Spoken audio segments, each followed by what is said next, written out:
The dispute over U.S. President Donald Trump's tariffs is driving a wedge in the G7, laying the groundwork for a potential clash among its leaders next week in Quebec's Charlevoix region. The G7 allies are pushing back against the Trump administration's hefty tariffs on steel and aluminum as the exclusive club of rich nations edges closer to a trade war.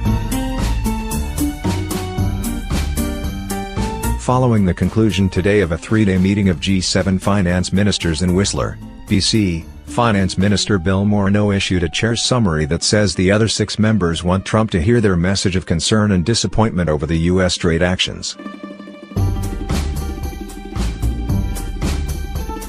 Finance ministers and central bank governors requested that the United States Secretary of the Treasury communicate their unanimous concern and disappointment, the group said in a summary statement. Ministers and governors agreed that this discussion should continue at the Leaders' Summit in Charlevoix, Quebec, where decisive action is needed, the statement said. French Finance Minister Bruno Le Maire said the United States has only a few days to avoid sparking a trade war with its allies, and it is up to the U.S. to make a move to de-escalate tensions over tariffs. Speaking after the meeting, Le Maire said the EU was poised to take countermeasures against the new U.S. tariffs. Allies, including Canada and the European Union, are threatening retaliatory tariffs in hope of forcing Trump to back down from his position.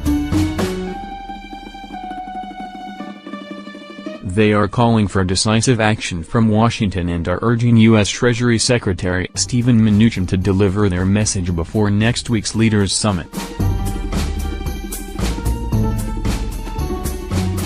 The G7 Leaders' Summit, which will be hosted by Prime Minister Justin Trudeau, will also mark Trump's first visit to Canada as president.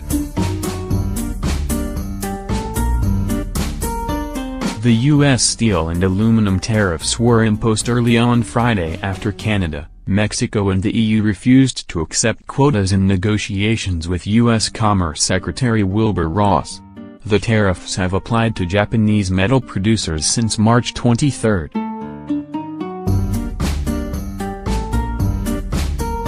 Officials at the G7 meeting said the tariffs made it more difficult for the group to work together to confront China's trade practices, especially when Beijing supports the current World Trade Organization-based trade rules and the U.S. is seeking to go around them.